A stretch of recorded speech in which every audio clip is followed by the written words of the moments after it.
I am standing right at a mile from my house, which is right down that way, and the way the Skagit River behind me circles and snakes around, my house is about half a mile from the river. Right now, it's nearly at flood stage, and I couldn't miss the opportunity to show it to you. I actually had to stay home from the Evangelical Theological Society annual meeting because my home was under flood threat. I went in my garage and put everything up on as high as I could, everything of value, except for the refrigerator that there was just no way to lift. There are sandbags up in the area, and the whole town is both coming together and freaking out at the same time. And now's as good a time as any to tell you about a great question that I got from somebody online. I want to share it with you. I'm going to offer to my YouTube audience the answers that I gave to this gentleman. He's an assistant pastor. He said his question for me was that he'd always enjoyed and longed to read out of one Bible translation. He understands the necessity, the beauty, the privilege, and the benefit of being able to study numerous translations. But he says, on my day-to-day, I want to read and carry one single translation. He says he's narrowed it down to the ESV and the CSB, English Standard Version and Christian Standard Bible. But he's been wondering, because he pastors within a church where people are still using exclusively one translation, I'll let you guess which one it is, should he still be reading from that translation, the King James Version, maybe 90% of the time? Should he maybe use it exclusively in his personal time?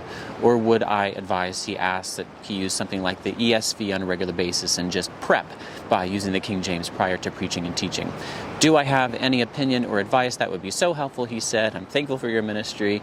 Seriously appreciate any feedback. So I said, this is a great question, brother. Thanks for reaching out. I'm so glad that my work has been a help to you. And a couple thoughts, 3 in fact. First, these kinds of questions are bound to come during the long period of transition from KJV dominance to what is most likely to come next. In fact, I think that's really already come. The existence of multiple translations by Bible-believing, English-speaking Christians. It's 100% understandable that people like you would find yourself in circumstances like this, and you can hear the sirens going by because this is a big, big deal right now in my town. Anyway, second, I think, as everybody out there who watches my channel knows, that edification requires intelligibility, 1 Corinthians 14. So I do not tell anyone to trash his or her King James Version. I will never do that. But if someone really wants to master one English translation, which was actually the advice of my main preaching mentor, my pastor for 18 years back in South Carolina, the best expositor I've ever heard, I think that's absolutely a fine thing to do, a good plan. And yet, I think that edification requires intelligibility. That principle comes into play here, then. I just cannot recommend that anyone make the King James Version his main squeeze on purpose, especially if you're kind of meaning to make it your exclusive main squeeze, even if you do plan to at least check other translations, which of course would be good. After 18 years on the King James exclusively, plus several more in which I read it as my main squeeze, I thought I understood it well. But now, when I come back to the King James after years and years of reading contemporary translations, and if I read more than just a verse or two, I frequently think to myself, boy, I really just don't think I was understanding all this as well as I thought I was. That's especially true outside the well-traveled portions of Scripture, you know, the Old Testament narratives, the Gospels, Paul's epistles. I frequently find the King James, outside of those places unnecessarily difficult because of language change. And a little bit maybe because of their translation philosophy, or possibly their level of Hebrew knowledge at the time. I just can't tell you how often I hit a phrase in the prophets, or Job, or Proverbs in the King James, and I say to myself, I honestly just do not understand what that means.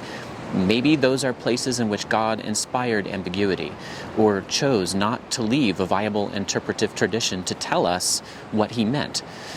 The King James translators acknowledge that there are obscure Hebrew words whose meaning has just been lost to history. They put this in their preface. Even the rabbis don't know. They say this again in that Translators to the Reader.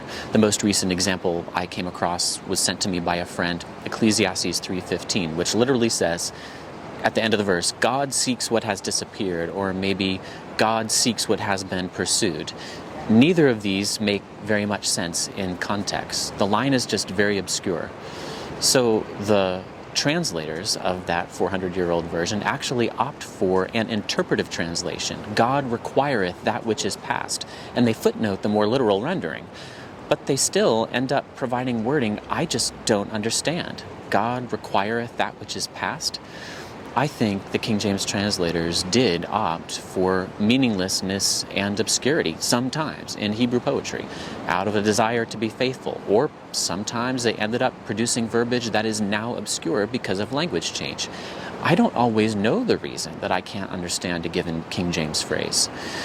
I have come to believe, however, that for the general Christian audience and for most purposes for which we need an English translation, it's better to err on the side of picking the best interpretation of an obscure phrase and putting the literal translation in a footnote. On balance, I would rather have vile interpretations presented to me and my church members and my family, if we are going to stick with one translation especially. I'm just not going to give up my right to read the Bible, God's Word, in my English, intelligible English. Shall I obey men rather than God? Third, I think it is right, however, to try to give grace to and have patience with the sheep in your charge. And if they're sensitive about Bible translations, they really only trust the King James. If you feel that for the foreseeable future you'll be preaching from the King James, then I could totally see you doing one of two things. Maybe you could use the ESV as your main squeeze, because 9 times out of 10, if you quote the ESV by accident instead of the King James, which I myself have done, people will just think you're slightly modernizing the King James on the fly, just, updating the these and the thous. By the way, I have to tell the story real quick. One time, I preached a sermon that I had prepared for another venue. In that first venue, I was able to use the ESV, but in the second venue, I was asked to use the King James Version. It was a King James only church, probably the last one in which I ever preached. This is a good 15 plus years ago.